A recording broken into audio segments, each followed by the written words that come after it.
सभी को नमस्कार।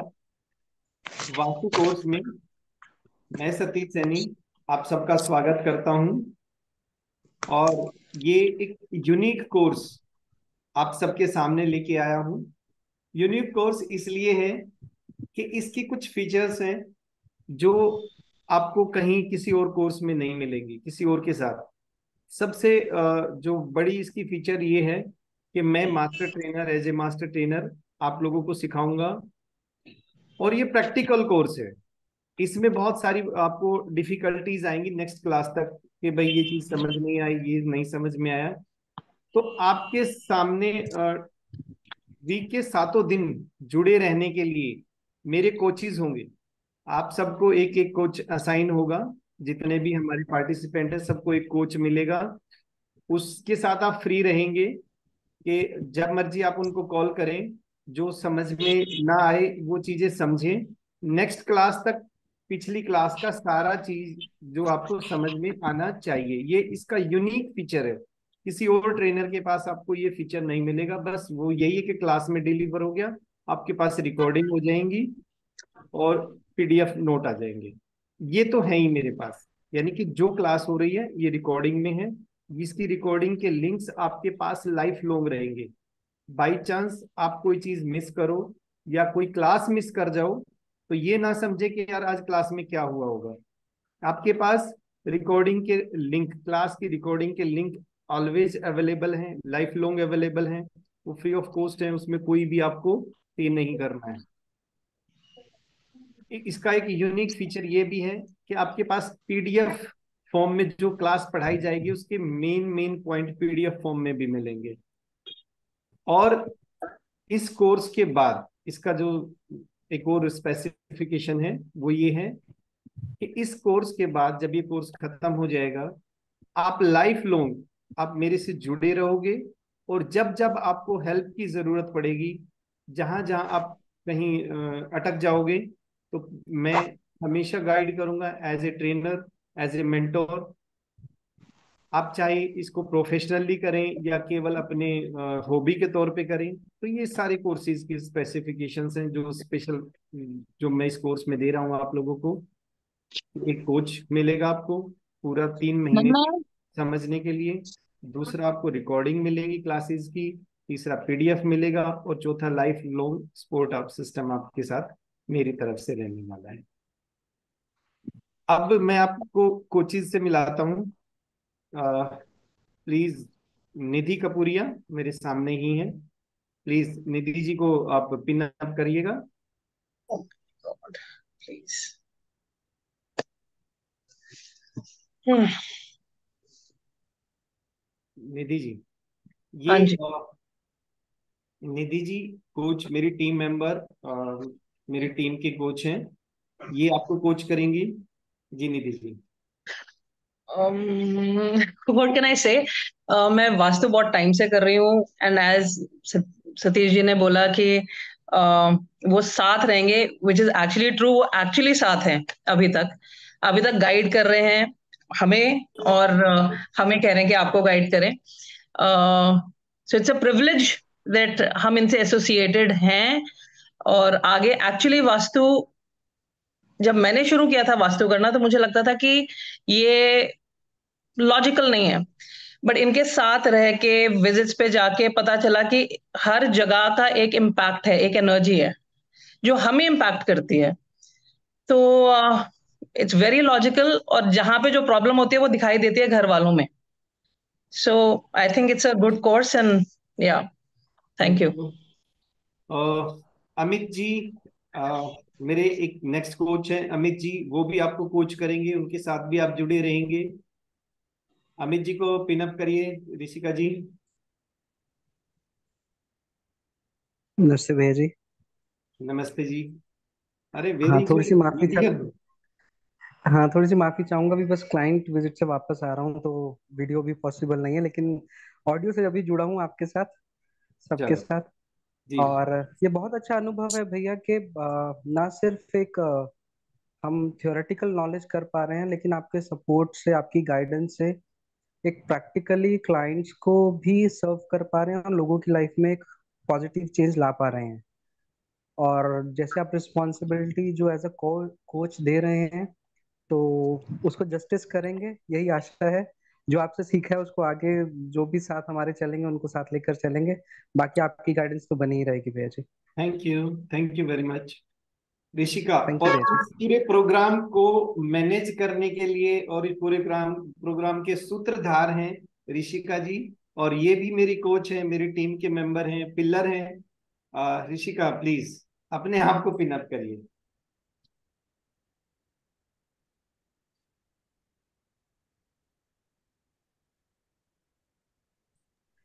नमस्ते भैया जी। नमस्कार नमस्ते। सभी को। बहुत बहुत वेलकम सबको कि हम इस कोर्स के माध्यम से सबसे जुड़ रहे हैं। और सबसे बड़ा थैंक यू भैया को कि उन्होंने ये अपॉर्चुनिटी दी हमें। हमें भैया के साथ जुड़े हुए काफ़ी लंबा समय हो गया है। जैसे आप इस कोर्स प्रैक्टिकल कोर्स से जुड़े हैं, हम भी इसी तरीके से भैया से जुड़े थे प्रैक्टिकल कोर्स के जरिए। और ये कोर्स इतना शानदार और इतना बढ़िया है कि आपको कि आप किसी घर में जाएंगे, उसके वास्तु को किस तरीके से आप एनालिसिस करेंगे, ये कोर्स आपको इतना काबिल बना देगा। तो सभी को बहुत बहुत शुभकामनाएं। हमारा सपोर्ट आपको हमेशा रहेगा हमारे मास्टर ट्रेनर की गाइडेंस में। और सबको एक बार फिर से धन्यवाद। Thank you Rishika. Over to you भैया जी। मैं चाहूंगा कि हमारे जो भी पार्टिसिपेंट हैं, इनमें से अगर किसी को ये लगता है कि कोर्स में ये चीज ऐड होनी चाहिए, वो भी आप मुझे टाइम टू टाइम फीडबैक दीजिएगा। और बाकी तो जो मेरा अपना होगा, मेरी तरफ से मैं बेस्ट डिलीवर करूंगा। आप फ्री हैं मेरे साथ भी, जब मर्जी कोई चीज पूछिए। अक्सर मैं बिजी रहता हूँ, फोन पिक नहीं कर पाऊँ, तो आप कोचिज को प्लीज, आपके कोचिज 100% आपके साथ रहेंगे। और अब शुरू करते हैं अपना जो इनमें सुनीता दैया जी ने ज्वाइन किया है, इनका भी स्वागत है जी। सबसे पहले बात करते हैं कि हम वास्तु है क्या। तो वास्तु के बारे में मैं आपको बताना चाहूंगा कि वास्तु एक ऐसा साइंस है जो काफी कई हजार, लगभग 4-5 5,500 साल पुराना एक साइंस है। और इससे perfect science, time to time में साइंस के अलग अलग आपको इसमें प्रूफ भी देता रहूंगा कि किस तरीके से साइंस है। आज एक बार में एक्सप्लेन ना करके, बट इस साइंस को हम समझेंगे और समझ के ना केवल अपनी लाइफ को ट्रांसफॉर्म करेंगे, बल्कि दूसरों की भी लाइफ को ट्रांसफॉर्म करेंगे इस एंशिएंट साइंस को। ये हमारे पूर्वजों की देन है। और इसका पहला, वास्तु का पहला ग्रंथ जो मिलता है हमें, वो मैं मतम नाम से मिलता है। मैं मतम। जब मैंने वास्तु सीखा था, आज से करीब करीब 15 साल पहले, तो उस समय पे लगभग 34 के करीब हमारे ग्रंथ थे, और वो सारे संस्कृत में थे। आज ट्रांसलेट हो चुके हैं, और हमारे जो ग्रंथों की संख्या लगभग 250 है। उस केवल 34 से उस टाइम पे जानने जाते थे। तो अब 34 से जो नॉलेज मिला और अब 250 से जो नॉलेज मिल रहा है, उसमें जमीन आसमान का फर्क है। तो आज में लेटेस्ट, आज की डेट तक के जितनी भी टेक्निक्स हैं वास्तु की, क्योंकि जो मैंने वास्तु सीखा था वो केवल 10% अब है, उसके 90% और ज्यादा डेवलप हो चुका है। मैंने जब सीखा उस टाइम पे और आज के टाइम पे बड़ा चेंज आ चुका है। और अपने आप को हमेशा अपडेट करने के लिए मैं 43 कोर्सेज कर चुका हूँ इन चीजों के, वास्तु, ज्योतिष और दूसरी चीजों के। 43 कोर्सेज 15 साल में। और 8 साल से मैं ट्रेनर हूँ इसका। 8 साल से मैं वास्तु पढ़ा रहा हूँ। और मास्टर ट्रेनर का कोर्स मैंने अहमदाबाद सनी एकेडमी से किया था। तो मैं सर्टिफाइड मास्टर ट्रेनर हूँ। उसी के आधार पर ये जो कोर्स मैंने डिजाइन किया है, कि जो मेरा एक्सपीरियंस, सारा का सारा एक्सपीरियंस इस कोर्स में मैंने लगाया है। अब केवल समझने की बात है। वास्तु तो ये है कि 5,500 साल पुराना हमारा एक साइंस है, जो हमारी लाइफ में मैक्सिमम फैसिलिटी और मैक्सिमम सिक्योरिटी प्रोवाइड करता है? Write down. Vastu is a science which provides maximum security and maximum facilities. पहले के जमाने में, आज से कुछ 15 साल 20 साल पहले जब वास्तु की बात करते थे तो दिमाग में एक घंटी बजती थी, तोड़ फोड़ का वास्तु। इसमें ये भी सीखोगे कि आपको तोड़ फोड़ की जरूरत नहीं है। छोटे छोटे चेंजेस, छोटे छोटे चेंजेस होंगे जो वास्तु को करेक्ट करने के लिए होंगे। तो वास्तु एक एंशिएंट साइंस है, 5,500 साल पुराना साइंस है। और अब वास्तु के दो एस्पेक्ट, ये किसी बुक में नहीं लिखे, ये मैं मुझे फील होता है जो मैं अब आपके सामने, ये शास्त्र सम्मत नहीं है, जो मैंने 15 साल में सीखा उसके आधार पर बता रहा हूँ कि वास्तु के दो एस्पेक्ट हैं। एक है एक्टिविटी,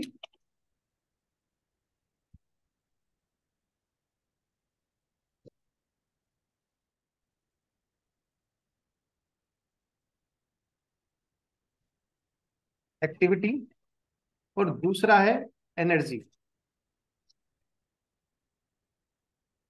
आप सबसे पहले ये समझेंगे कि एक्टिविटी और एनर्जी, ये साथ के साथ नोट डाउन करते रहिए कि एक्टिविटी, हम वास्तु को केवल एक्टिविटी समझते हैं कि भाई यहाँ पे किचन बना दो, यहाँ पे बेडरूम बना दो, यहाँ पे टॉयलेट बना दो और वास्तु कंप्लीट। नो, ये वास्तु का केवल एक एस्पेक्ट है। वास्तु का कंप्लीट जो कंप्लीट वास्तु है वो एक्टिविटी प्लस एनर्जी है। ये एनर्जीज को भी हम समझेंगे, ये एनर्जीज क्या होती हैं, किस तरीके से हम उनको किसी भी घर में जाके डिटेक्ट करेंगे, किस तरीके से हम उनको रेक्टिफाई, अगर कोई एनर्जी इम्बैलेंस है तो उनको बैलेंस करेंगे। उसके वो एनर्जीज को बैलेंस करने के लिए कौन कौन सी टेक्निक है, मैं बहुत सारी टेक्निक आपको बताऊंगा कि हर घर में, हर घर यूनिक है और हर घर में वो टेक्निक यूज हो सकती है। सब किसी स्पेशल घर में स्पेशल टेक्निक, नेक्स्ट में कोई और टेक्निक, वो सारी टेक्निक्स मैं आपको बताऊंगा। तो अब हम शुरुआत करते हैं अपने मेन टॉपिक की कि वास्तु। वास्तु समझने के लिए एक्टिविटी की बात करेंगे तो एक्टिविटी के लिए सबसे जरूरी है हमारी डायरेक्शंस। बीच बीच में अगर किसी का कोई क्वेश्चन हो तो मुझे पूछ सकते हो। डायरेक्शन, हम ये मान लो कि ये एक घर है हमारे सामने, और ये प्लॉट है, बल्कि घर क्या प्लॉट है। एक बार फिर बना देता हूँ, ये प्लॉट है और प्लॉट के सामने से ये, चलिए गली मान लेते हैं, ये गली गई हुई है। कुछ कुछ ऐसे ही प्लॉट होते हैं। तो अब ये प्लॉट है, हमें हमेशा डायरेक्शंस प्लॉट के सेंटर में खड़े होकर मापनी चाहिए।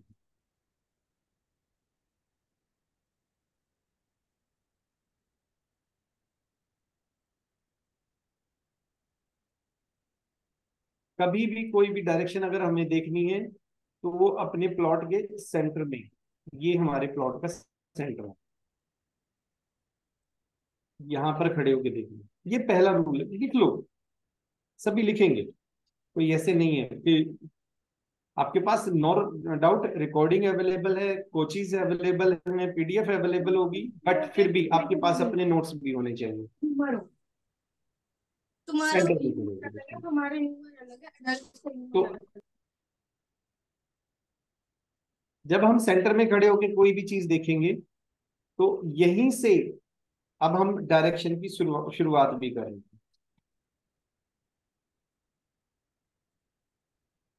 दिशाओं की जनरली हम 4 दिशाओं के नाम सुनते हैं।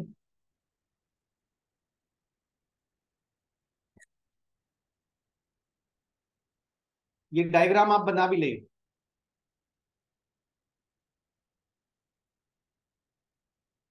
4 दिशाओं के नाम सुनते हैं, एक है नॉर्थ,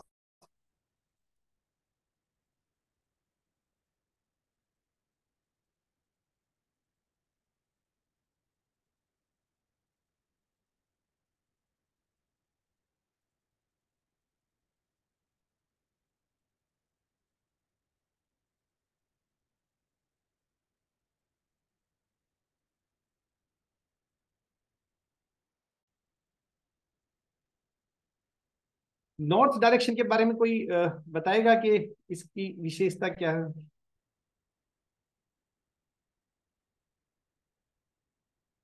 चलो मैं बता देता हूँ। नॉर्थ डायरेक्शन 0 डिग्री मानी जाती है। 0 डिग्री यानी कि हर चीज की शुरुआत यहीं से है। जब हम इन दिशाओं की एट्रीब्यूट, इनके गुण करेंगे कि भाई नॉर्थ का क्या गुण है, तो तब ये चीज ध्यान में आएगी कि हाँ यार, हर दिशा का एक विशेष गुण क्यों है, विशेष एट्रीब्यूट क्यों है। इसके सामने जो डायरेक्शन है वो है साउथ।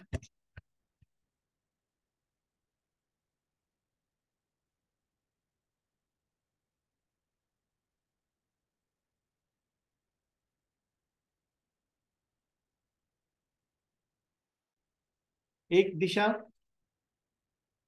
ये ईस्ट हो गई,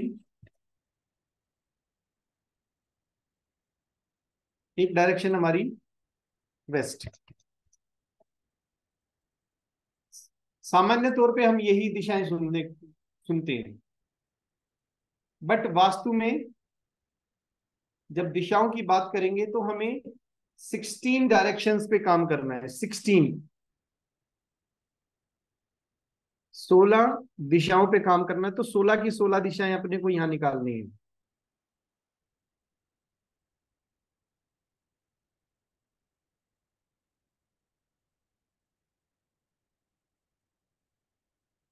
ये हमारी मेजर डायरेक्शन है, सभी इसको नोट करेंगे, ये हमारी मेजर डायरेक्शन है। हमारी सब डायरेक्शंस, 4 सब डायरेक्शन होगी।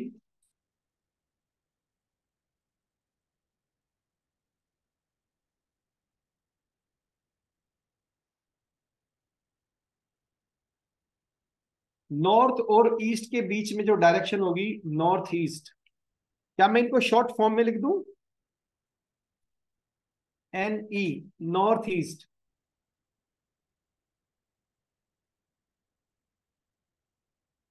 ईस्ट के और साउथ के बीच में जो डायरेक्शन होगी वो होगी साउथ ईस्ट। साउथ और वेस्ट के बीच में जो डायरेक्शन आएगी वो आएगी south west. SW, south west. आगे पूरे कोर्स में यही सिंबल चलने वाले हैं। NE, ईस्ट का E, साउथ ईस्ट का SC, ये डायरेक्शन चलने वाले हैं।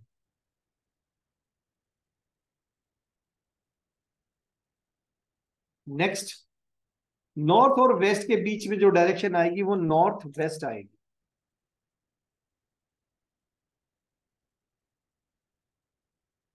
ये नॉर्थ वेस्ट डायरेक्शन जो है, यहां तक जब हम कंप्लीट करते हैं, गिनते हैं, तो ये तो 8, 4 और 4 8 डायरेक्शन हुई।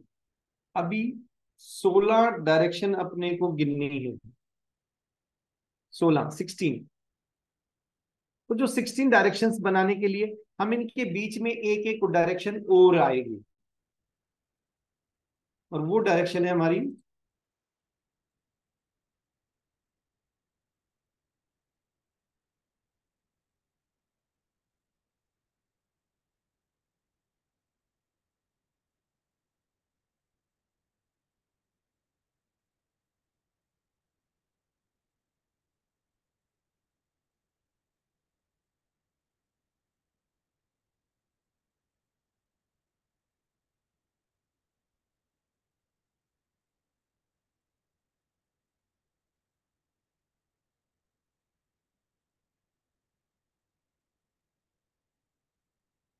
नॉर्थ और नॉर्थ ईस्ट के बीच में आएगी north of north east.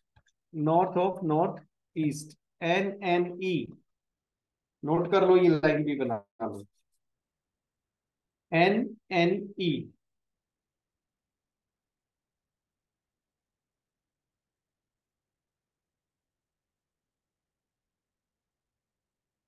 NNE का means north of north east, north east के और नॉर्थ के बीच की ये कौन सी हो जाएगी?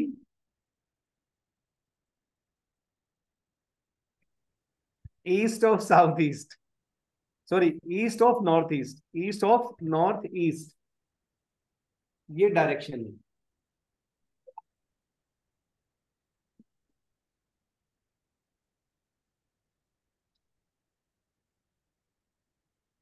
अब ईस्ट और साउथ ईस्ट के बीच में एक डायरेक्शन आएगी,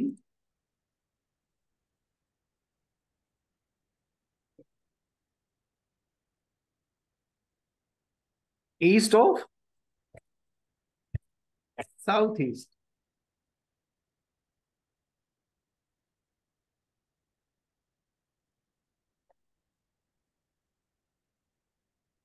साउथ ईस्ट के और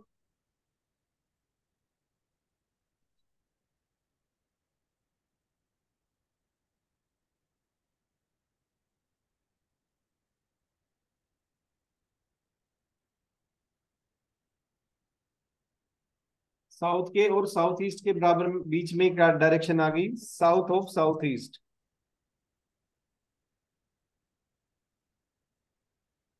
अगला आ गया south of south west, west of south west, और ये डायरेक्शन आ गई वेस्ट ऑफ नॉर्थ वेस्ट। और एक लास्ट अपने को आएगी नॉर्थ ऑफ नॉर्थ वेस्ट, यानी कि नॉर्थ के और नॉर्थ वेस्ट के बीच में NNW। आपको ये डायरेक्शंस का समझ में आ गया सभी को? क्लियर है कि डायरेक्शन कौन सी, डायरेक्शन कैसे? गुड, अनिल जी ने Yes, sir, कवरेज yes. किया है। अब ये देखो कि इन सभी दिशाओं के ना अपने गुण हैं। जितने भी जोन हैं इन सब के गुण हैं अपने, कि हमारे जीवन में जो घटनाएं घट रही हैं वो सारी की सारी इन 16 दिशाओं पे हैं। जो भी हमारे जीवन में घट रहा है वो सारा का सारा इन 16 दिशाओं पे है। एक एक करके हम डिस्कस करेंगे कि नॉर्थ क्या है, नॉर्थ ऑफ नॉर्थ ईस्ट क्या है, नॉर्थ ईस्ट क्या है, ये सारी चीजें। तो शुरुआत हम नॉर्थ से करते हैं। नॉर्थ के बारे में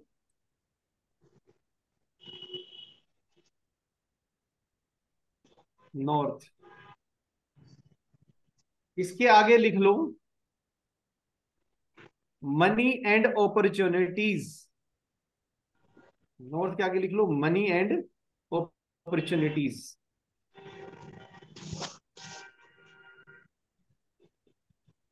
हमारी लाइफ में जो पैसा आता है उस पैसे का आगमन नॉर्थ से माना जाता है। ये कुबेर की दिशा है, कुबेर की दिशा लिख लो बेशक से।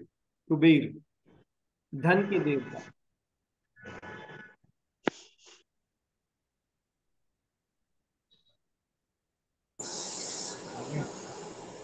सेकंड वर्ड मैंने बोला अपॉर्चुनिटीज। अपॉर्चुनिटीज कैसे? जैसे मुझे बिजनेस करना है तो मेरे पास अपॉर्चुनिटीज आएंगे नहीं, मुझे सर्विस करनी है, मुझे प्रमोशन की लेनी है, तो इन सब की अपॉर्चुनिटीज मेरी लाइफ में आएंगी या नहीं आएंगी? अगर किसी का नॉर्थ वास्तु डिफेक्ट है नॉर्थ का, तो उसकी लाइफ में अपॉर्चुनिटीज आनी बंद हो जाएंगी, पैसे का आगमन खराब हो जाएगा। तो इसीलिए एक दो वर्ड दिए, की वर्ड दिए गए हैं, that is money and opportunities. Second NNE, north of north east, ये जो डायरेक्शन है this is the direction of health and immunity. लिख लो सभी, नॉर्थ नॉर्थ डायरेक्शन है हेल्थ और इम्यूनिटी, यानी कि किसी के घर में बीमारियां हैं, अगर ये डायरेक्शन खराब है तो बीमारी घर से नहीं निकलती, हेल्थ ठीक नहीं रहने वाली।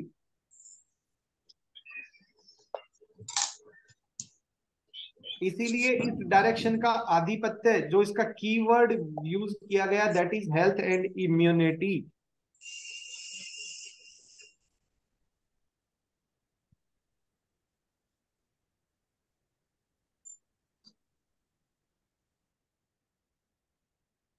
नेक्स्ट, NE, नॉर्थ ईस्ट, उत्तर पूर्व। इसको ईशान कोण भी बोलते हैं, ईशान्य कोण। क्योंकि अक्सर कभी ना आप कोई बुक पढ़ोगे या कोई हिंदी में ऐसा शब्द आएगा तो इसके लिए ईशान्य कोण की बात आएगी। तो नॉर्थ ईस्ट ये हमारे वास्तु पुरुष का सर है, यानी कि वास्तु पुरुष का सर। तो परिवार में इस घर में रहने वाले लोगों के सर से संबंधित डायरेक्शन है ये। इसके लिए कीवर्ड है क्लैरिटी ऑफ माइंड, दिमाग की clarity, clarity of mind.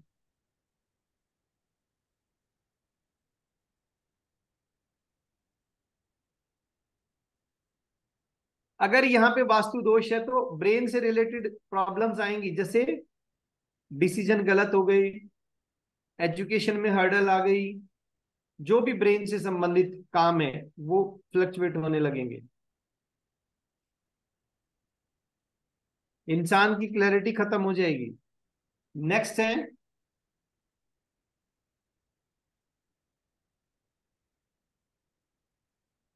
East of north east. This is the zone of recreation, मनोरंजन, हैप्पीनेस, घर की खुशियां, रिक्रिएशन का जोन है। अगर इस जोन में डिफेक्ट होता है तो घर के लोग उदास रहते हैं, और ये इस जोन में लोग अगर वैसे ही आके बैठने लग जाएं तो अंदर से खुश रहेंगे विदाउट रीजन।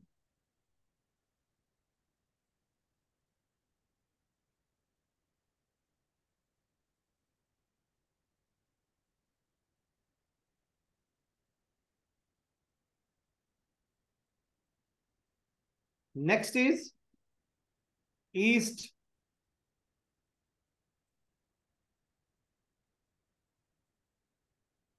ईस्ट के सामने कीवर्ड है, लिख लो, सोशल कनेक्शन, संबंध, सामाजिक संबंध, सोसाइटी से संबंध। और ये पूर्व दिशा है, पूर्व दिशा।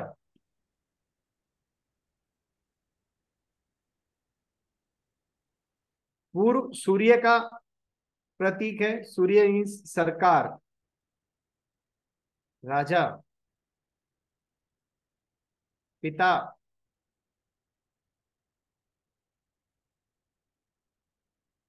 तो जो भी इंसान, सम्मान, सूर्य सम्मान का भी कारक है। तो ये सारी ईस्ट डायरेक्शन जिसकी अच्छी होती है उसको ये सारे फायदे मिलते हैं। जिसके यहाँ वास्तु डिफेक्ट होते हैं तो उनके यहाँ इन तरह की प्रॉब्लम्स देखी जाती हैं। East of south east, east से अगला ही जोन।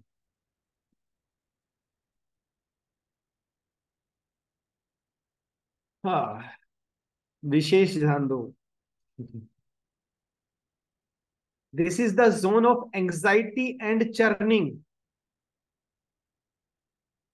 जो हम अपने ब्रेन में सोचते रहते हैं, किसी को सोच के बाद सॉल्यूशन मिलता है और किसी को सोच के बाद डिप्रेशन, डिप्रेशन नहीं कहूंगा, एंग्जाइटी हो जाती है। तो this is the zone of churning and anxiety.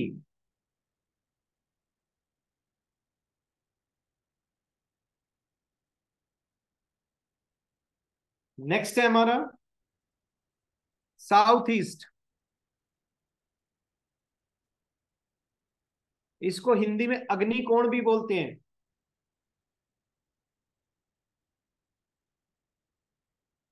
अग्निकोण।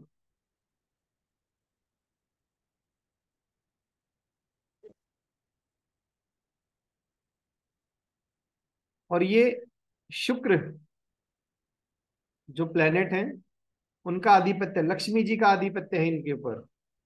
अब लक्ष्मी जी का जिक्र आया है तो इसका गुण क्या होना चाहिए? Cash flow. हमारे घर में जो आमदन, कैश का आना जाना है, वो सारा का सारा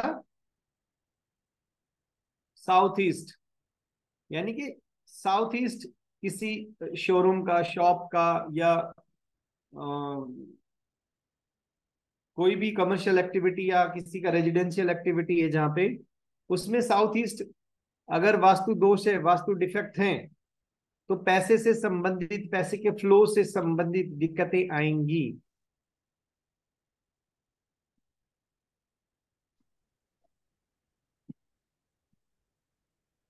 नेक्स्ट डायरेक्शन है हमारी south of south east.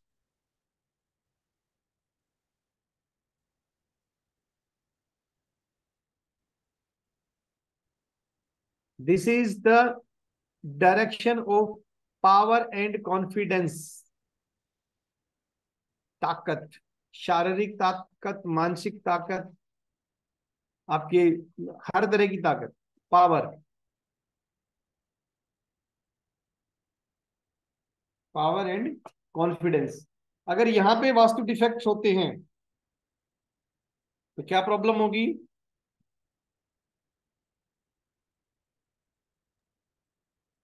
Physical और मेंटली डिस्टर्ब रहेगा बंदा। कॉन्फिडेंस नहीं होगा।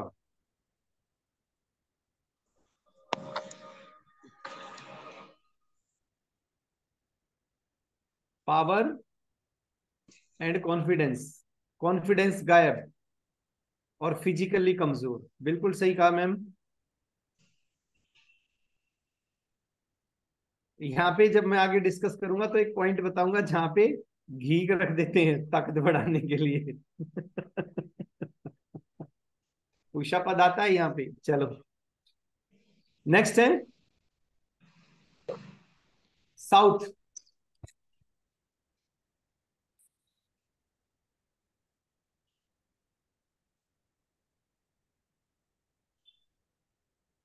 एक बार फिर से very important direction.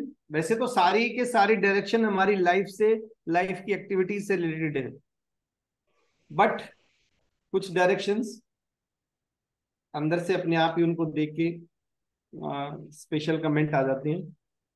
South, relaxation and fame. दो वर्ड है, दोनों अलग अलग हैं। Relaxation and fame. इंसान के जीवन में जो प्रसिद्धि है, जो फेमस लोग हैं, या साउथ में डिफेक्ट होने के बाद इंसान की प्रसिद्धि रुक जाती है, उसका फेमस, उसका फेम कहीं ना कहीं डिफेम भी हो सकता है। और मैंने एक पहला शब्द बोला है relaxation. This is the direction of perfect relaxation. यहां पर सोना, वो बेडरूम का जब गुण करवाएंगे तो बताएंगे कि कितना बढ़िया रिलैक्सेशन का जोन है।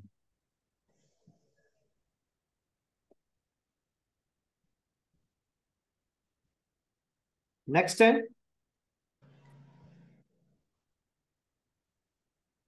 South of south waste.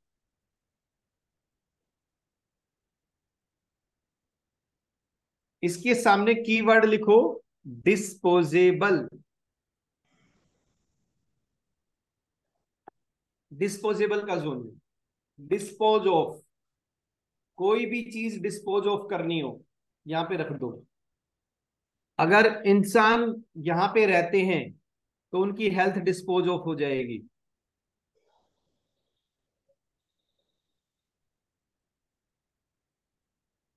अगर आपने पैसा यहां रख दिया तो वो डिस्पोज ऑफ हो जाएगा। और अगर हमने क्लटर यहां रख दिया, कूड़ा कबाड़ यहां रख दिया, तो वो उससे ही निपटारा होगा उसका। तो this is the zone of disposable.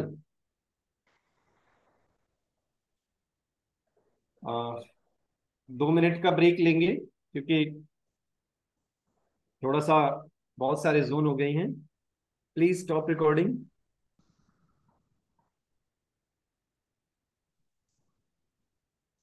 Any query?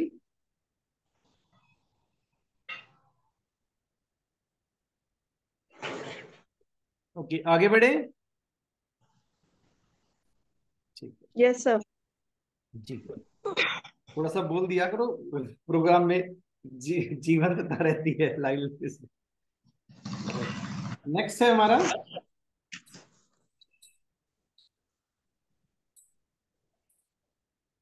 South west. इसको हम नैऋत्य कोण के नाम से जानते हैं, हिंदी में लिख लो नैऋत्य कोण।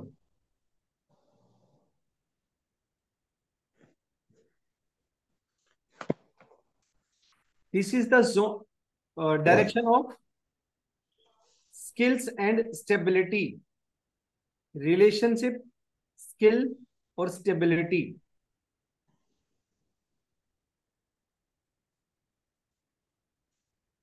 इस जोन में वास्तु डिफेक्ट होने की वजह से रिश्तों में संबंध विच्छेद होते हैं, रिश्ते टूटते हैं, रिश्तों में जीवन नहीं रहता, स्किल्स खराब हो जाती हैं। मान लो कोई किसी स्किल का काम कर रहा है, फैक्ट्री है या कोई ऐसा वर्क प्लेस है जहाँ पे स्किल यूज होती है, यहाँ पे वास्तु डिफेक्ट होने से वो स्किल्स खराब हो जाती है। स्टेबिलिटी हिल जाती है जीवन की, स्टेबिलिटी किसी भी चीज की, चाहे वो रिलेशनशिप की स्टेबिलिटी हो, पैसे की हो, फाइनेंस की, जो भी स्टेबिलिटी है वो हिल जाती है साउथ वेस्ट। इसीलिए इसको खुला नहीं रखते, कभी इसमें गड्ढा नहीं करते। साउथ वेस्ट घर का सबसे ऊंचा होना चाहिए, ये ऐसा मान्यता है, करवाते भी हैं, हम भी करवाते हैं।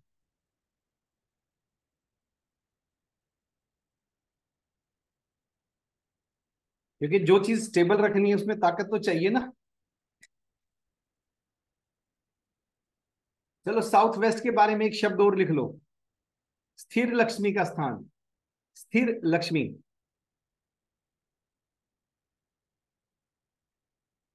नेक्स्ट है west of south waste.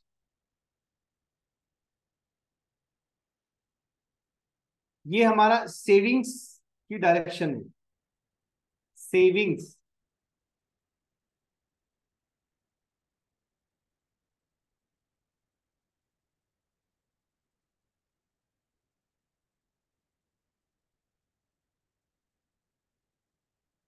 Savings किसी भी प्रकार की, हेल्थ की सेविंग है, फाइनेंस की सेविंग है,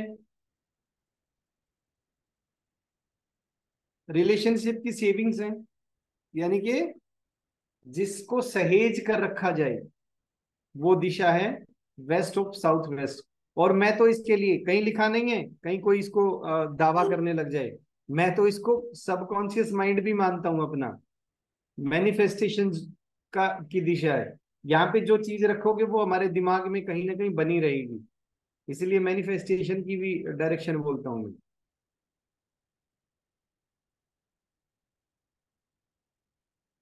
नेक्स्ट है वेस्ट।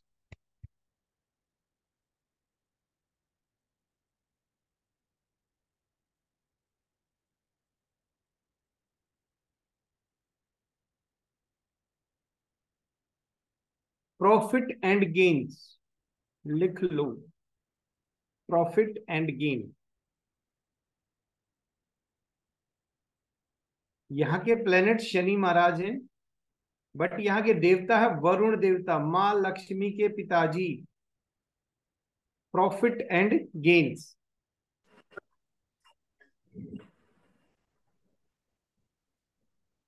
अगर किसी घर के, किसी ऑफिस के, किसी किसी भी इंस्टीट्यूट के अगर फाइनेंस और गेन्स में प्रॉब्लम है तो ये डायरेक्शन रिस्पॉन्सिबल है उसकी।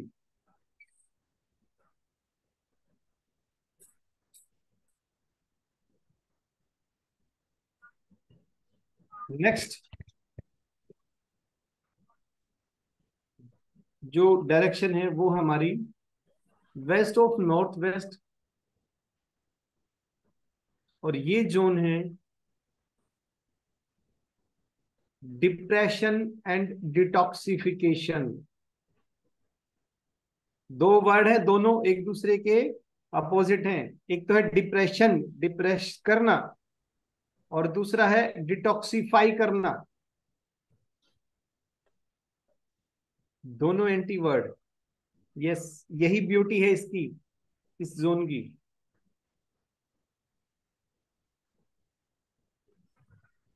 अगर कोई इंसान यहां पर 20 मिनट 25 मिनट बैठता है तो वो डिटॉक्सिफाई हो जाएगा, डिटॉक्सिफाई।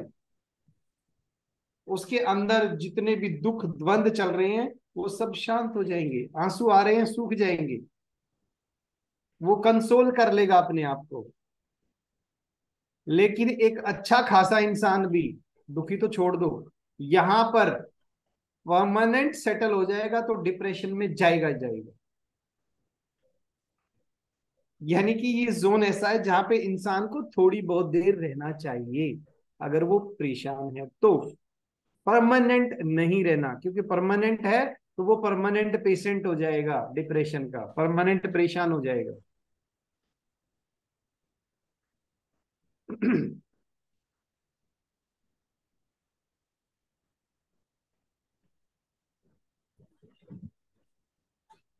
शिवांगी गुप्ता जी प्लीज, आपका कोई क्वेश्चन है? Yes sir. सर एक घर में सभी डायरेक्शन आते ही हैं, हाँ जी। तो फिर इन डायरेक्शन से फिर कैसे बचा जाएगा? क्योंकि हर एक घर में ये डायरेक्शन होगी तो फिर हर इंसान फिर डिप्रेशन में जाएगा ही जाएगा। यस, यही तो वास्तु में सीखना हमें, क्योंकि हर घर में हर एक डायरेक्शन है। जी। बस वास्तु, यही तो वास्तु है। एक्टिविटी जो मैंने बताया ना, वास्तु का एक्टिविटी पार्ट, वो यही तो ओके। ठीक है जी। इस कोर्स के अंत तक आपको इस चीज, इसका सवाल का जवाब मिल जाएगा, क्योंकि आपने क्वेश्चन किया 90 की सीरीज का। अब हम अभी चल रहे हैं 0 से 10 वाले गिनती में। ओके सर, ठीक है। हाँ, आप रेमेडियल पार्ट पे चले गए कि कैसे बचे। हाँ सर सर, क्योंकि एक होता है कि यहाँ कोई पर्सनली सेटल नहीं हो सकता, मतलब एक अगर मैं जहाँ पे भी हम यहाँ पे बैठे तो यहाँ पे भी सभी दिशाएं आ रही हैं हमारे बिल्कुल। आगे पीछे, तो फिर हम कैसे बचेंगे? पहली बात तो सभी के लिए मैं एक बात कह रहा हूं कि आज जो सीखा है ये आपने स्टार्टिंग जस्ट सब्जेक्ट के अंदर एंट्री हुई है, इसको अपने दिमाग में नहीं बिठाएं, बस सीखो। और समाधान हर चीज का है। जी। धीरे धीरे धीरे धीरे ये सीखते जाएंगे, क्योंकि हम लास्ट की चीजें पहले नहीं सीख सकते, पहले बेसिक की चीजें सीख पाएंगे। जी। ठीक है, थैंक यू। सभी के लिए ये रिक्वेस्ट है। यस गौरव जी, आपका कोई क्वेश्चन है? सतीश भाई, टोटल एक टोटल डायरेक्शन 16 है, जी। तो टोटल बॉक्सेस भी 16 है। नहीं, अभी तो सिर्फ मैं दिशाएं समझा रहा हूं, इसके बाद इनके जोन बनाएंगे हम। अच्छा अच्छा। भाई कौन सी दिशा कहां तक है, जैसे ये नॉर्थ दिशा है तो ये कहां से कहां तक है, हाँ मान लो ये बिल्कुल नॉर्थ बिल्कुल। यहां से यहां तक है, हम्म। तो ये जोन बनेगा, ये जोन कहलाएगा नॉर्थ जोन। ठीक है ठीक है। ठीक है जी। इसके बाद ये नॉर्थ ऑफ नॉर्थ ईस्ट आ गया, फिर समझ गया, नॉर्थ जो ईस्ट कहां लाइनें तक है? गई है ये सेंटर से गई है उस जोन के। हाँ हाँ। ठीक है। तो अभी वो जोन तक नहीं पहुंचे हम, अभी तो दिशाएं पे ही काम कर रहे हैं हम, दिशाओं पे। ठीक है ओके। आज इसी क्लास में जोन भी आएंगे। तो north of sorry west of north है, west of north west, this is the zone of depression and detoxification. और पुराने जमाने में राजा महाराजाओं के टाइम पे जो कहते थे ना, कोप भवन, एक शब्द सुना भी होगा आपने, कोप भवन में चली गई रानी, वो कोप भवन यही बनाते थे। नेक्स्ट है नॉर्थ वेस्ट, इसको हिंदी में वायव्य कोण भी बोलते हैं, वायव्य कोण, वायु कोण।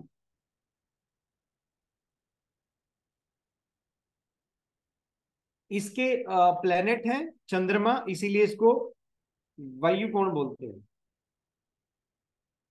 बट इस शब्द को, क्योंकि हम जोन्स कर रहे हैं, इस शब्द को अभी पार्किंग में रखेंगे, इसको हम दोबारा नहीं उठाएंगे, बट लेकिन समझने के लिए बात कर रहा हूं।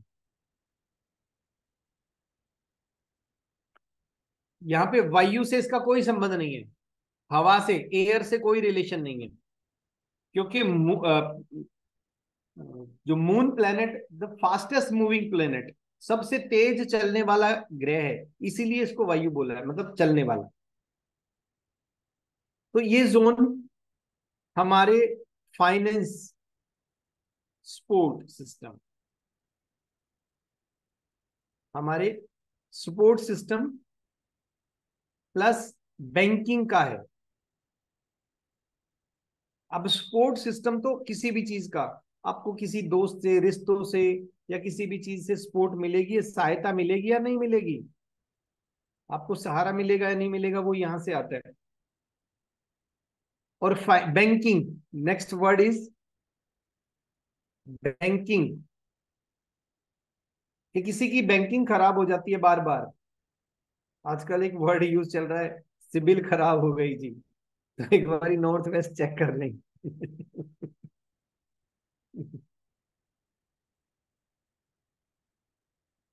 बैंकिंग, किसी का लोन अप्रूव नहीं हो रहा, कह रहे हैं मेरे लोन ही रिजेक्ट हो जा रहे हैं, नॉर्थ वेस्ट देख लो जी।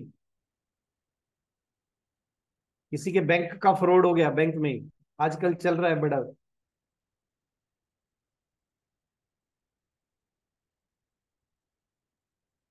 तो ये है north west. Next is NNW, north of north waste. ये डायरेक्शन है सेक्स एंड अट्रैक्शन की।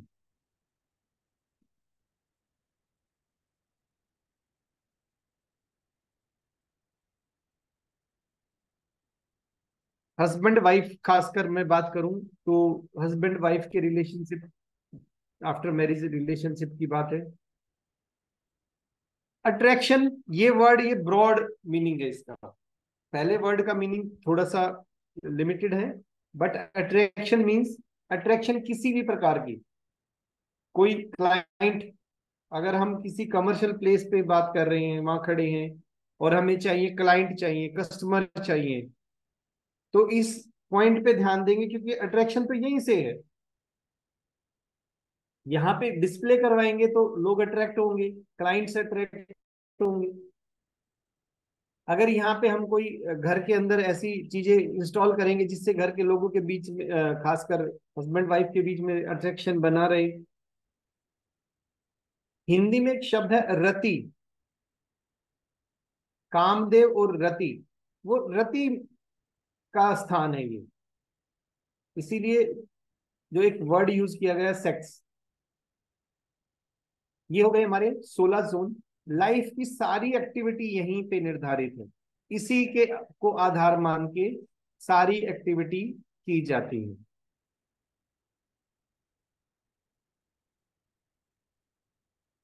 ये हमारा जीवन, जीवन की सारी एक्टिविटी इन्हीं 16 डायरेक्शंस पर चलती है। इसके अलावा आपको लगता है कि मुझे ये चीज जाननी है, वो किस डायरेक्शन में आएगी, वो पूछ सकते हो। अगर आप कोई भी एक्टिविटी लाइफ की, इन क्योंकि 16 जोन से बाहर नहीं है वो।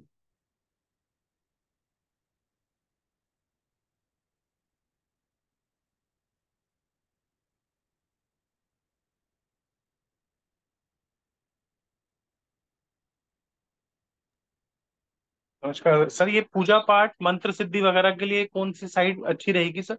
That is the zone of NNW, north of north waste. ठीक है sir, yes. Thank you sir.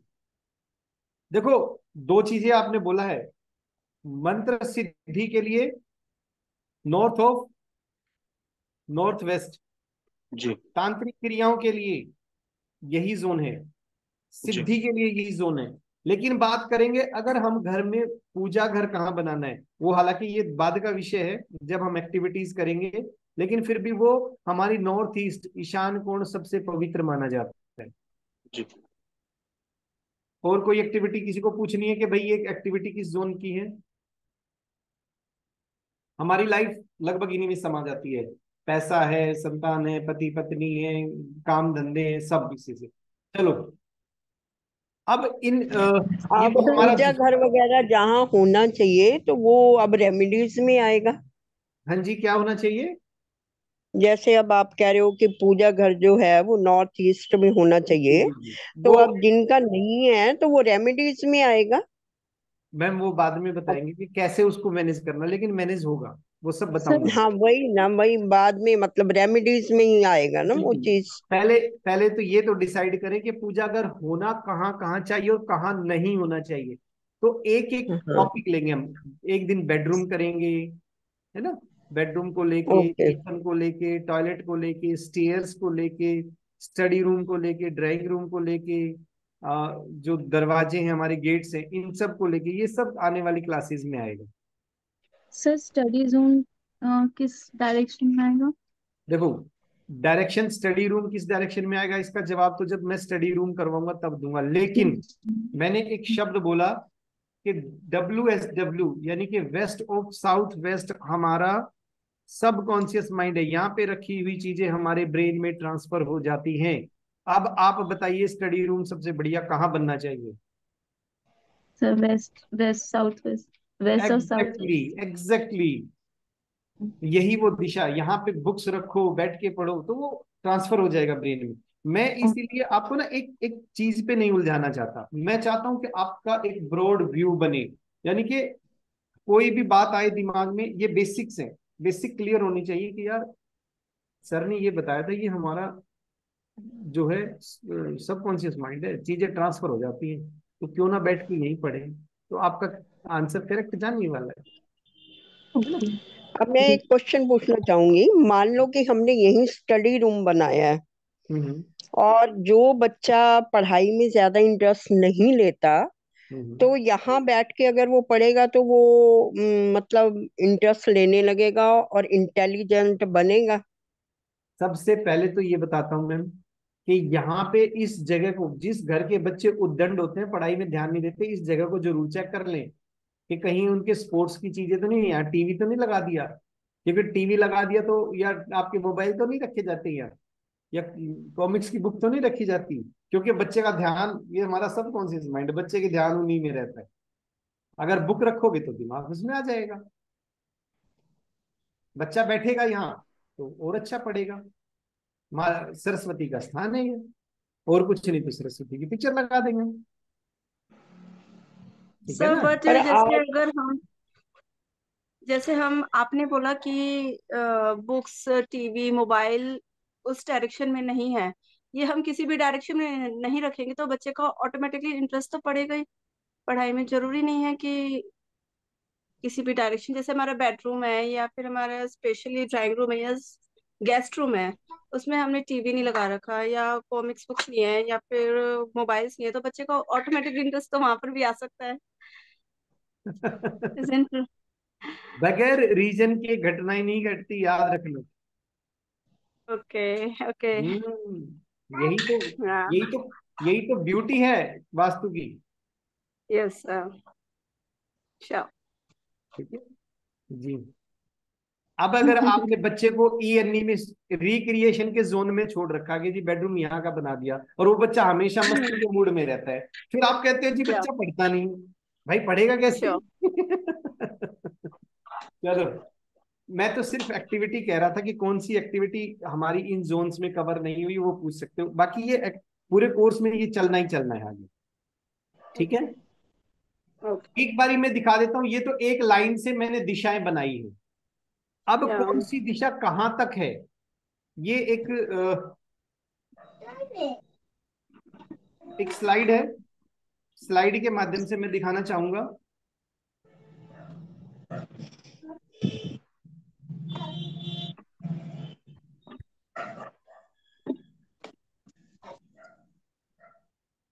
Vastu 16 zone,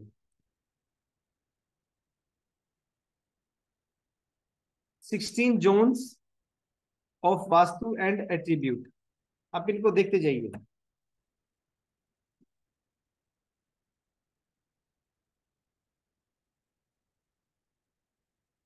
ये जैसे एक मैप है, मैप में हमने ये इस तरह से डायरेक्शन काटी है, ये जोन्स बनाए हैं, और जोन्स के बीच में हमने लिखा है डायरेक्शन, जैसे नॉर्थ ईस्ट।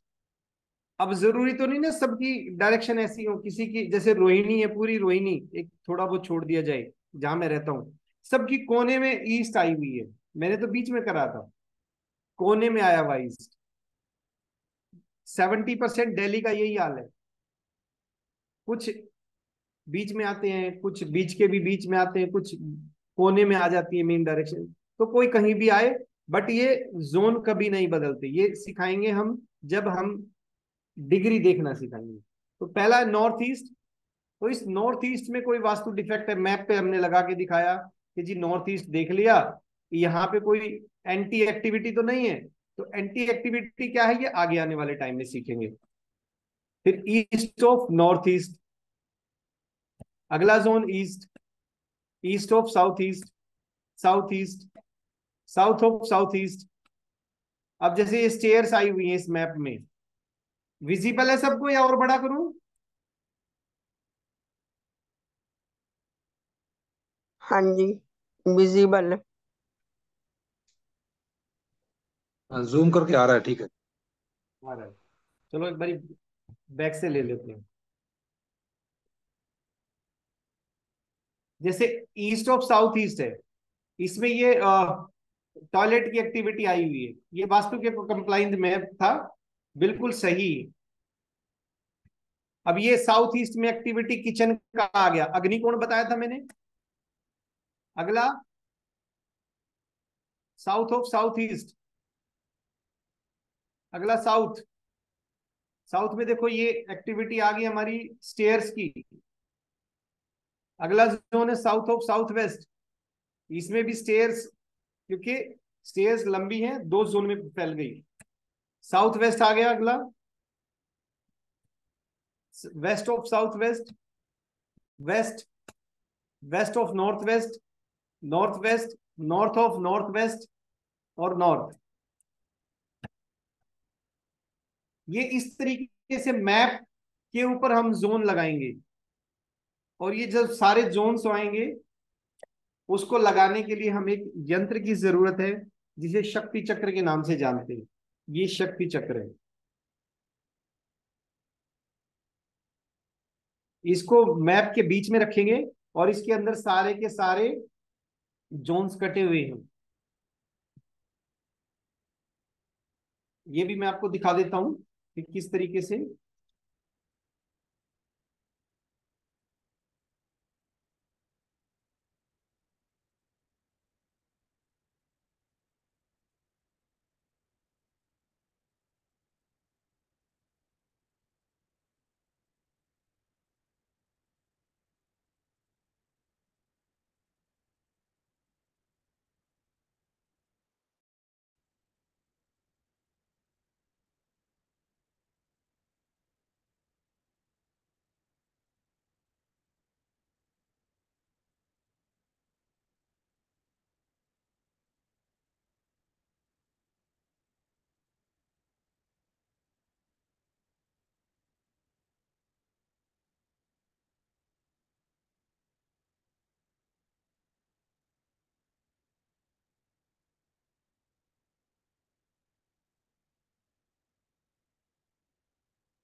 मेरी आवाज नहीं आ रही यार।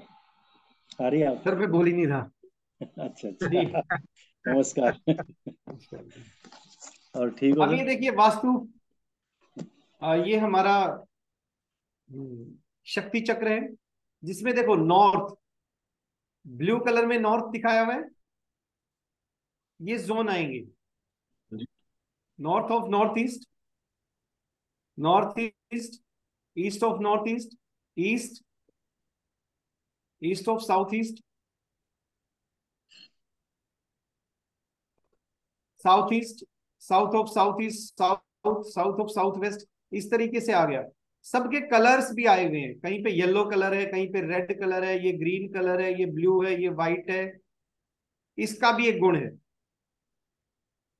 ओके, ये हम दोबारा से, अब पहले पता चलेगा कि हम मैप पे इस यंत्र के माध्यम से, यानी कि इसको शक्ति चक्र कहते हैं। नोट कर लो, सबके पास होना चाहिए ये। जो जो टूल्स होने चाहिए उसकी लिस्ट बना लो, मैं लिख देता हूं आपको।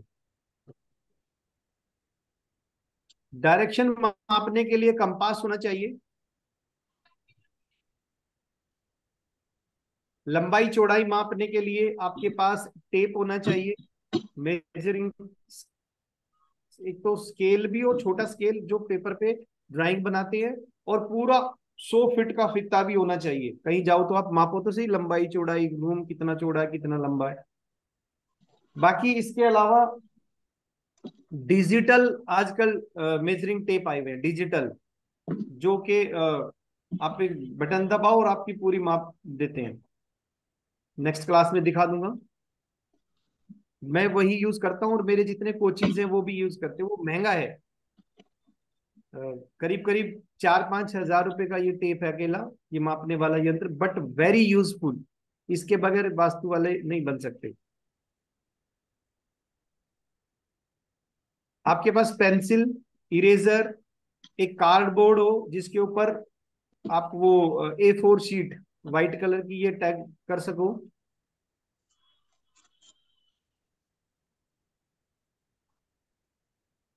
तभी मैप बना पाओगे।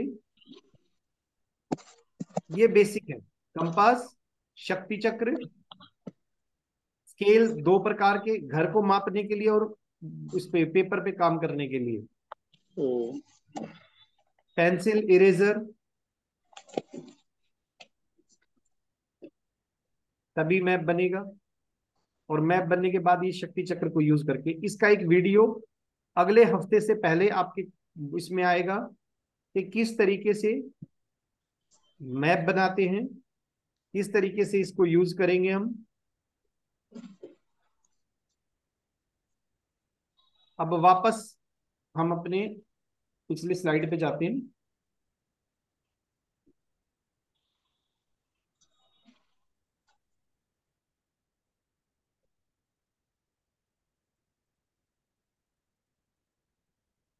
आप लोगों ने देखा कि वहां पे कुछ रंग बिरंगे से कलर थे।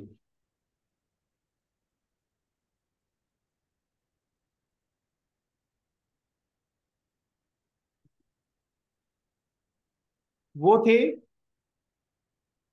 एलिमेंट।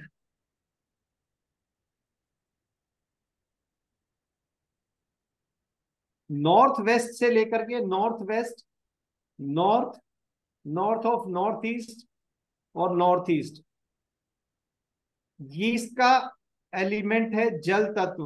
पूरा ब्रह्मांड 5 तत्वों से बना है, पंच तत्वों से बना है। वे पंच तत्व हमारे घर में कहाँ कहाँ है, किस किस दिशा में है, उस पर चर्चा कर रहे हैं।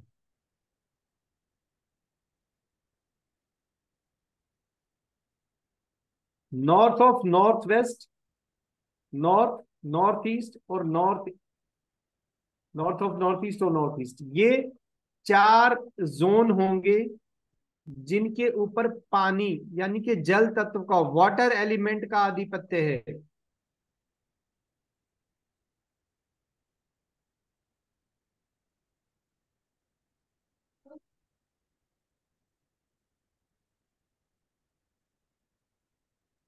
सर आप इसे थोड़ा और मतलब समझा सकते हैं कि मतलब पानी का आधिपत्य मतलब इसका क्या है?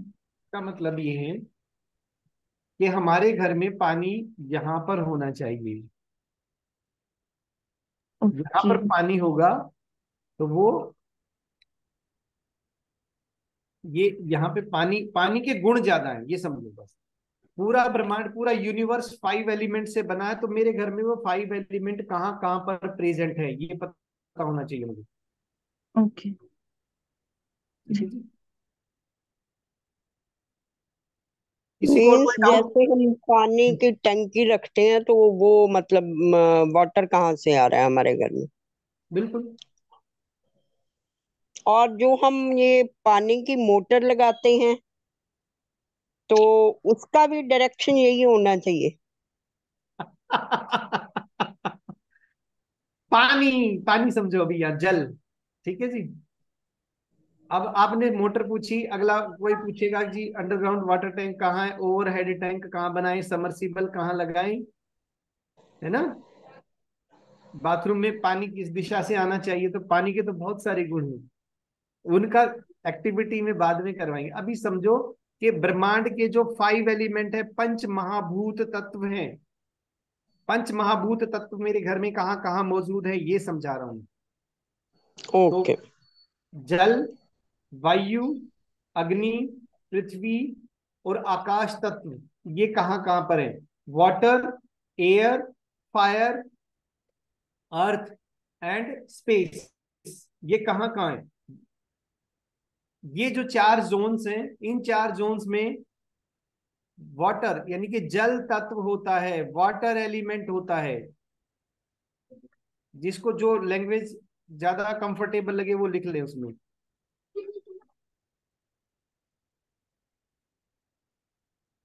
उसके बाद नेक्स्ट जो जोन है, नॉर्थ ईस्ट, ईस्ट, दोनों के दोनों, और ईस्ट ऑफ साउथ ईस्ट,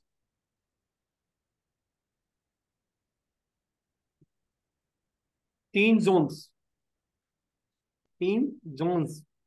ये जोन्स वायु तत्व की प्रधानता है यहाँ पे, वायु तत्व, एयर एलिमेंट,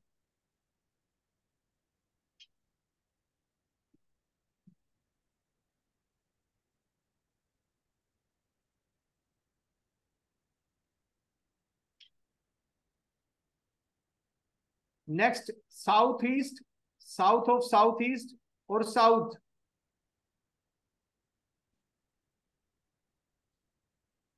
यहां पे कौन सा जोन बताया था मैंने?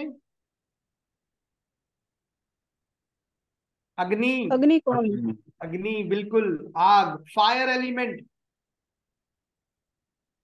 मेरे घर में यहाँ पे फायर एलिमेंट मौजूद होता है।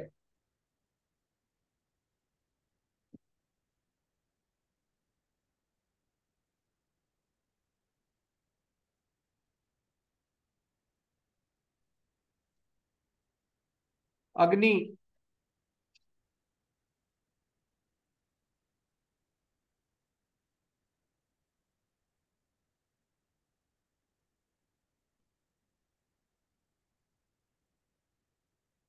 अग्नि के बाद है पृथ्वी,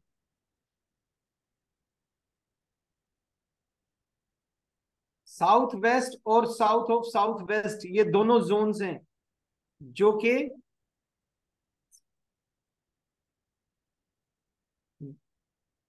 पृथ्वी तत्व का आधिपत्य है। यहाँ पे पृथ्वी तत्व मौजूद है।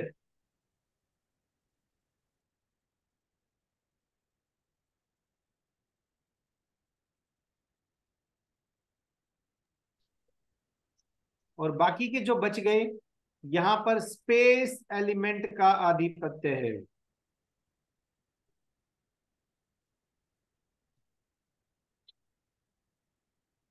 Where is the grey color?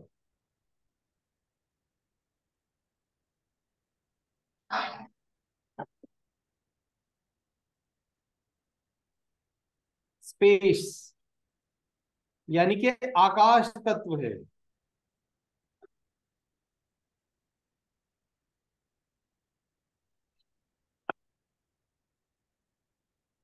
पंच महाभूत तत्व अपने स्थान पर हो तो सर्वोत्तम। इसीलिए कहा जाता कि पूर्व दिशा खुली हुई हो, वायु आनी चाहिए वहां पे। क्यों? क्योंकि वायु तत्व है। अग्नि कोण में अग्नि जलनी चाहिए। पृथ्वी अभी थोड़ी देर में तत्व करूंगा, में बड़े बुजुर्गों को, मजबूत चीजों को, यानी कि थोड़ी देर में जो करूंगा हमें तब। स्टेबिलिटी दें वो चीजें रखें। आकाश तत्व जिसके घर की छतें नीची हैं, आकाश तत्व खराब है तो वहां पे विचारधारा की प्रॉब्लम्स आ जाती हैं। और जल तत्व, जल जो है धन होता है।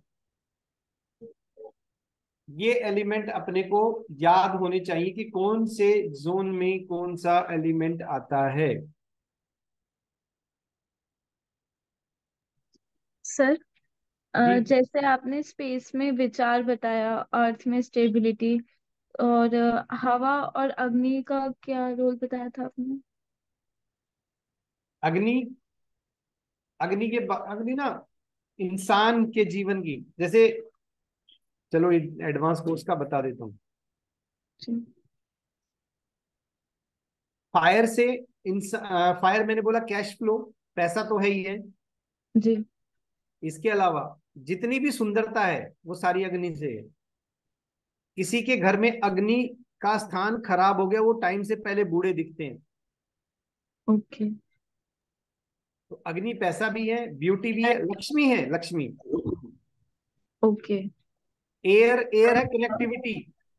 जिनके यहाँ एयर का जो प्रॉब्लम होता है, ये दिशाएं खराब, जैसे ईस्ट ऑफ साउथ ईस्ट में कोई व्यक्ति सो रहा है, जी तो ये वो अपनी बात ही नहीं समझा पाएगा किसी के साथ, किसी को नहीं समझा पाएगा।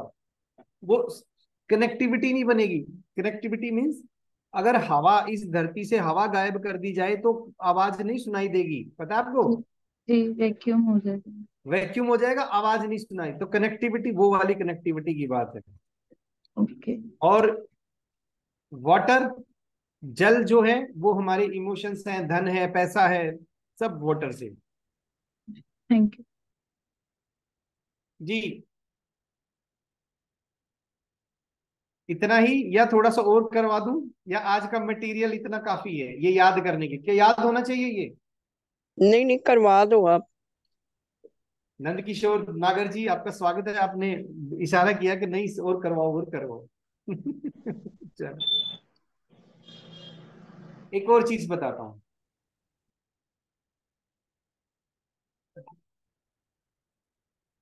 चलो इसको रिमूव करते हैं।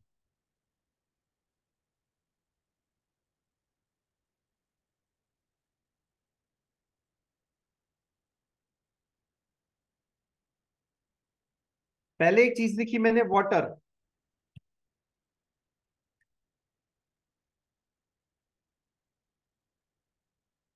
दूसरा है एयर।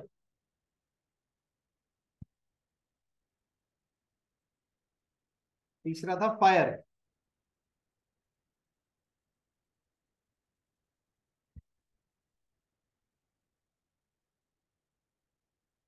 चौथा एलिमेंट था फायर। ये कैसे हो गया भाई? तो रेड होना चाहिए।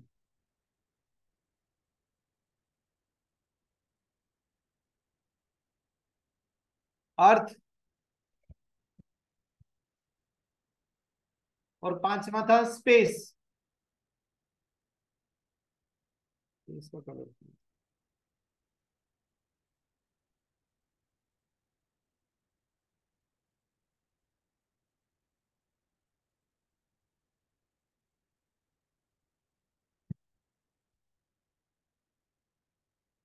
अब इनके ना कलर लिख लो। पानी का रंग है नीला। ये घर में भी, घर में देखो कैसे ये एक दूसरे को, हम कोई वास्तु वाला आता है तो पूछते हैं ना कि जी घर में कौन सा कलर कहाँ करवाएं, तो वो यहां से आता है। पानी का रंग नीला या काला। पानी बहुत गहराई तक हो तो काला रंग भी यूज करते हैं, बट काले को अवॉइड करते हैं। उसका भी एक साइंटिफिक रीजन है कि काला हर चीज को एब्जॉर्ब करता है, इसलिए काले रंग को अवॉइड करते हैं। अदरवाइज इस दिशा का रंग नीला, नीला प्रेफरेबल है। दूसरा है वायु। पहला है जल, जल के बाद है वायु।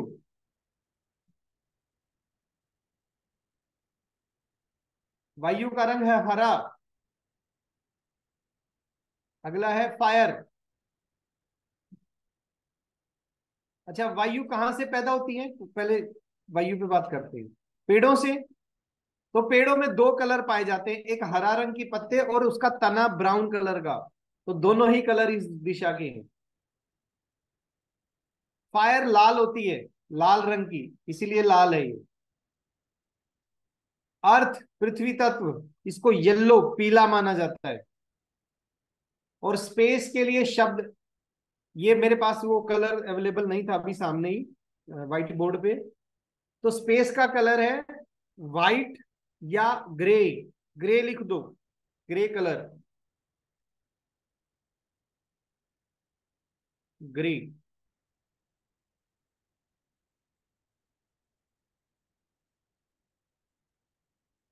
अब ये कैसे पैदा होते हैं इनको याद रखना है आपको।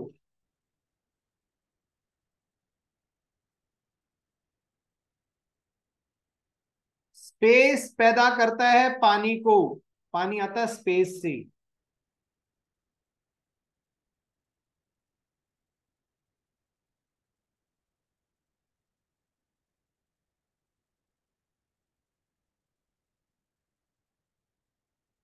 और पानी पैदा करता पेड़ पौधों को, यानी कि एयर को।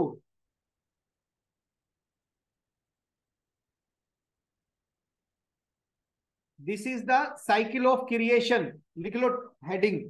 ये जो मैं करवाना शुरू किया, तो this is the cycle of creation, creation कैसे होती है और ये वास्तु में कैसे यूज होगा।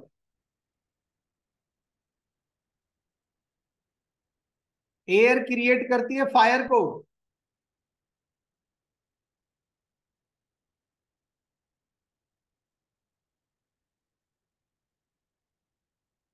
फायर क्रिएट करती है अर्थ को। कोई बताएगा ये कैसे हो गया?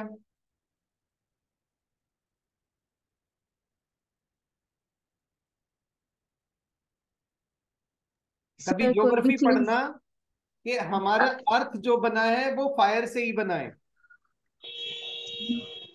धरती सूर्य का एक हिस्सा थी, कभी सूर्य के गोले में ब्लास्ट हुआ, वहां से अर्थ निकल के एक अलग आई।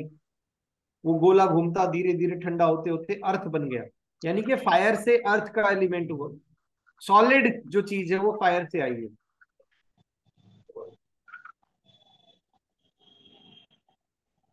और अर्थ क्रिएटर है स्पेस का।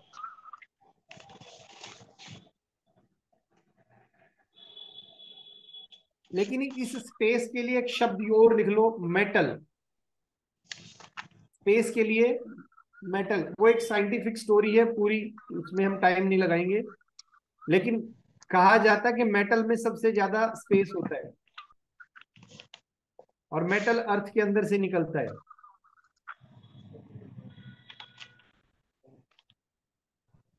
अब ये हमने क्यों किया? अब इसको यूं समझो, एक पिता है एक पुत्र है।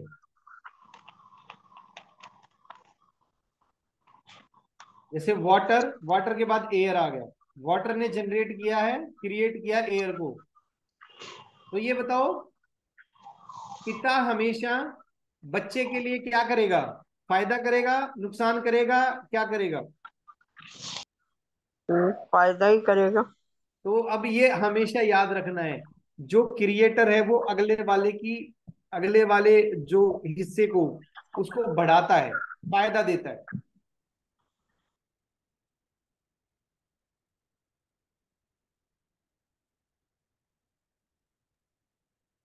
चल मतलब पानी हवा को फायदा देगा। बिल्कुल। हवा, हवा मीन्स पेड़ पौधे।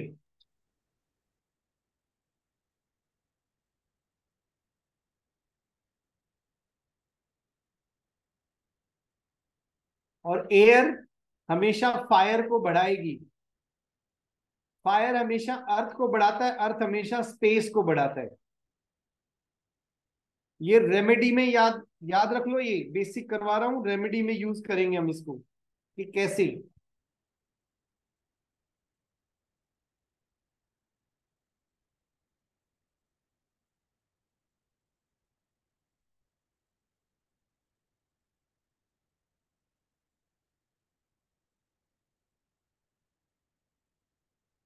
लेकिन जब बेटा बाप के यहाँ जाता है, वो बच्चा, सॉरी, पिताजी के यहाँ होता है, तो बच्चा क्या करता है? खर्चा। वो नुकसान नहीं करता, लेकिन खर्चा जरूर करवाता है। ऐसे ही होता ना, तो यही समझो कि अगर हम उल्टा चलेंगे तो ये फायदा नहीं,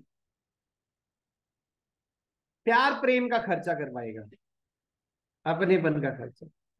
ये किसी बुक में नहीं लिखा हुआ, कहीं नहीं है, तो मैं समझाने के लिए समझा रहा हूं आपको। ये अब मुझे लगा कि ऐसे समझाया जाए। वाटर स्पेस में, स्पेस अर्थ में, अर्थ फायर में, और फायर एयर में जाएगा। तो ये इसको कंट्रोल करता है। मतलब कुछ चीजों को घटाएगा नहीं, खराब नहीं करेगा, बस कंट्रोल जरूर करेगा, यानी कि बढ़ने नहीं देगा, जितना पैसा आएगा खर्च कर देगा, इस तरीके से समझो।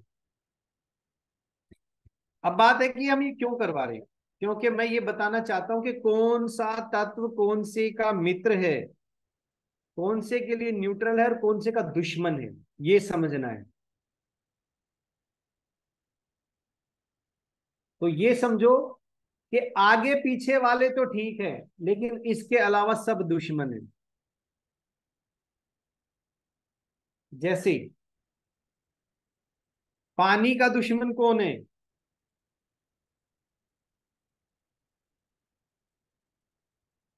अग्नि। अग्नि।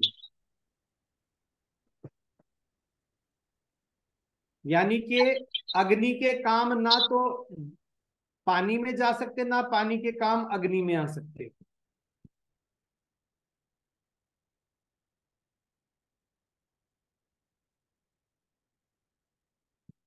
ये एंटी है, दुश्मन है। एयर का दुश्मन कौन बनेगा? अर्थ।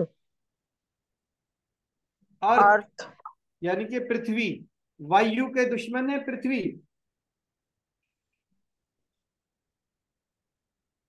पृथ्वी का दुश्मन है वायु। जब वायु चलती है तो पृथ्वी को उखाड़ती है, और पृथ्वी का जब ऊंचा हिस्सा आ जाता है तो वायु को रोक भी देता है, पहाड़ आता है। दोनों के एक दूसरे के एंटी।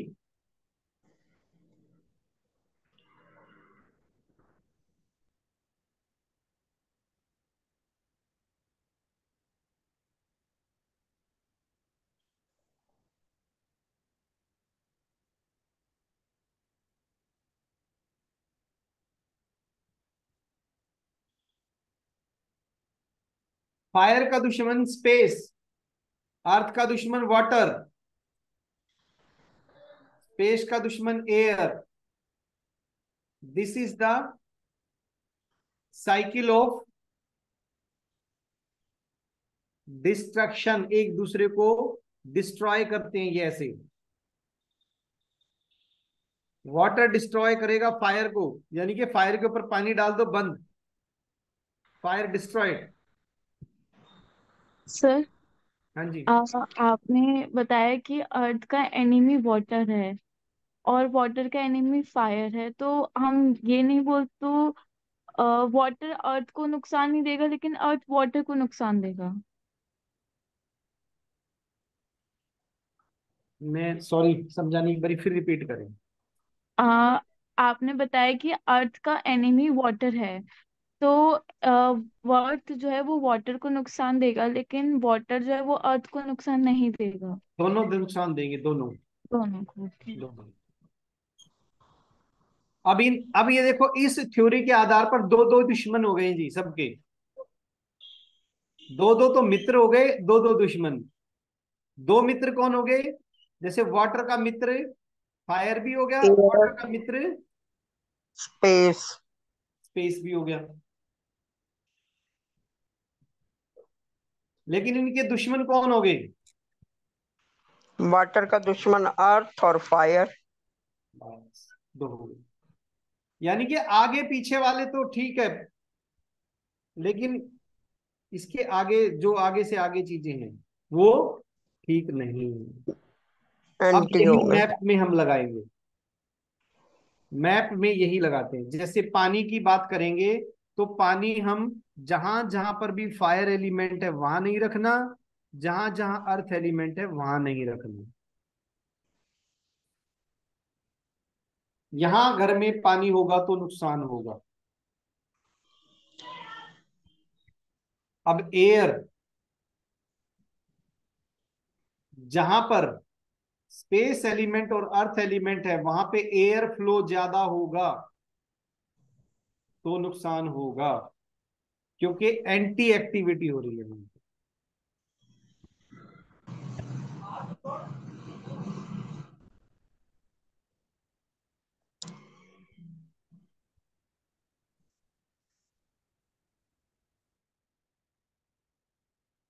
मैंने बोला दो चीजें सिखाई, एक तो साइकिल ऑफ क्रिएशन और दूसरा साइकिल ऑफ डिस्ट्रक्शन। इस पे हम बाद में भी चर्चा करेंगे, नेक्स्ट क्लास यहीं से शुरू करेंगे हम इसको रिवाइज करते हुए। थोड़ा सा ज्यादा ना हो जाए, इसीलिए मैं विषय को अभी स्टॉप करता हूं।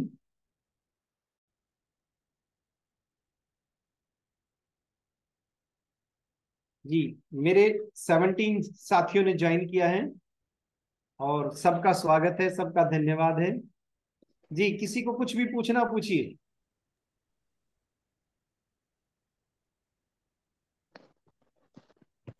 सर आप नमस्ते सर। नमस्ते जी। कब लेंगे आप क्लासेस ये? कब लेंगे क्लासेस? अब ये क्लासेस वीक में एक होगी, शनिवार को शाम को 4 से 6 यही टाइम होगा, और एवरी सैटरडे होगी। ओके। आज जो मैंने सिखाया है इसको याद करते रहें, बार बार अपने प्रैक्टिस करें कि कौन सी चीज कहाँ, क्योंकि ये प्रैक्टिकल कोर्स है, ब्रेन में ये सारे जो डाटा है जो मैंने दिया ये बैठा हुआ होना चाहिए सबके। वीकली क्लास है, हफ्ते में एक। चार्जेस वार्जेस भी बता दीजिए। चार्जेस भी मैं बताऊंगा, चार्जेस भी बताता हूँ जी। ऋषिका जी प्लीज। नमस्ते सर। नमस्ते जी। ऋषिका जी स्टॉप रिकॉर्डिंग।